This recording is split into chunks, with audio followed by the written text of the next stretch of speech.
advocates. On behalf of the Rhode Island Interfaith Coalition to Reduce Poverty, it is my special pleasure to welcome you all to our 10th Annual Poverty Conference.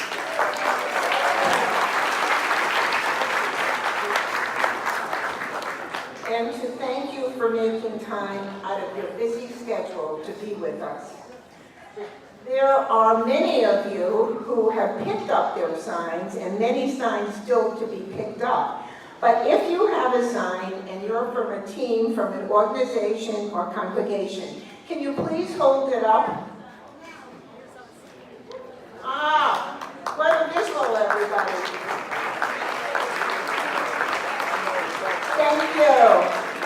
Thank you. Before our program begins, I want to extend a special thank you to our conference sponsors.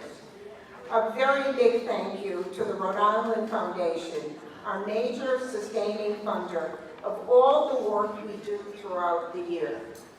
The Jewish Alliance of Greater Rhode Island, our fiscal sponsor and generous provider of office space and materials. Our premium sponsor, Neighborhood Health Plan of Rhode Island. Our platinum sponsor, Helen Hudson Foundation. Our silver sponsor, Temple Bethel, Tufts Health Plan, and United Way of Rhode Island.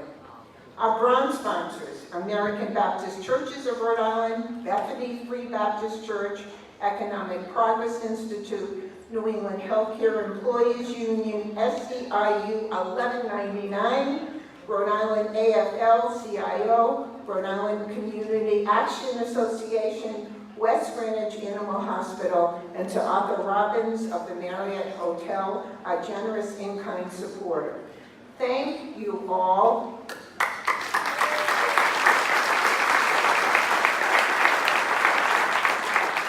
We are very appreciative of all our sponsors' dedication to the important work our Interfaith Coalition is doing.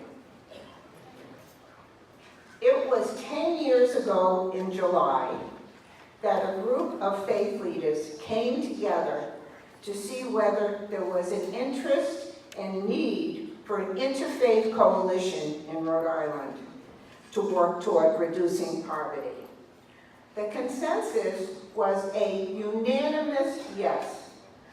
We then invited the major advocacy organizations in Rhode Island to be our partners and teachers on issues of poverty. And so, the Rhode Island Interfaith Coalition to Reduce Poverty was formed. What a powerful movement of diverse religious communities and advocacy organizations we have become over these 10 years as we connect, educate, empower, organize, and advocate to reduce poverty and build economic security for all Rhode Islanders.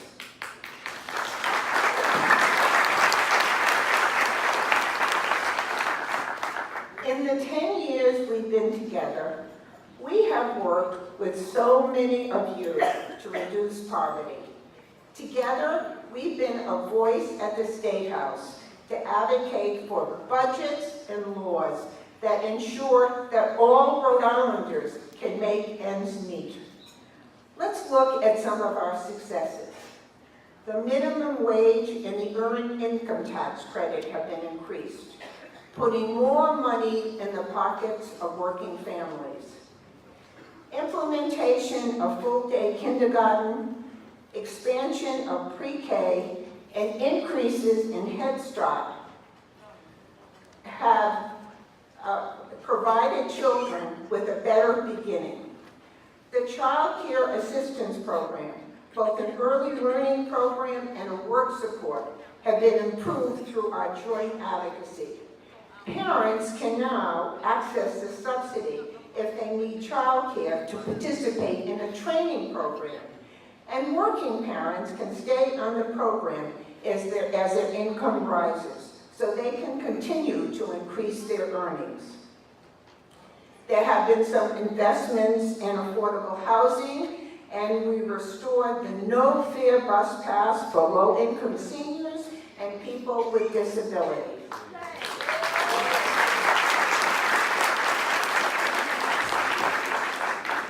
And we've had our challenges together too. We still have not protected Rhode Islanders from the usurious interest of payday lending or helped undocumented Rhode Islanders gain driver's license, and we had a significant setback in our welfare program for our poorest children and families. We all know the importance of working together, strategizing together, and never giving up on engaging more Rhode Islanders to be a voice for fairness and economic security for all. And we all know there is so much more to be done. That is why we are so excited and honored to have with us today as our keynote a very respected and dynamic preacher, Reverend Tracy Blockman. Reverend Blockman, we are eagerly looking forward to hearing you, learning from you, and being inspired by you to work even harder to reduce poverty in Rhode Island.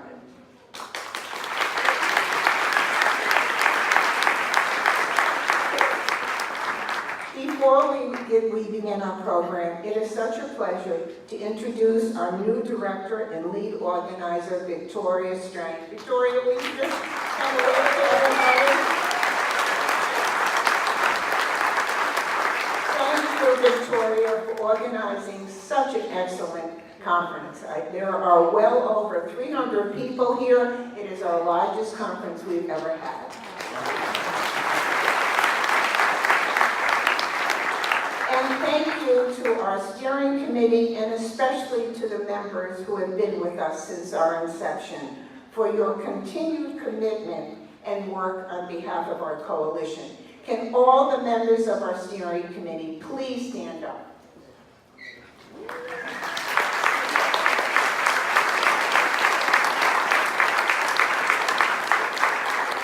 Their names are in your program.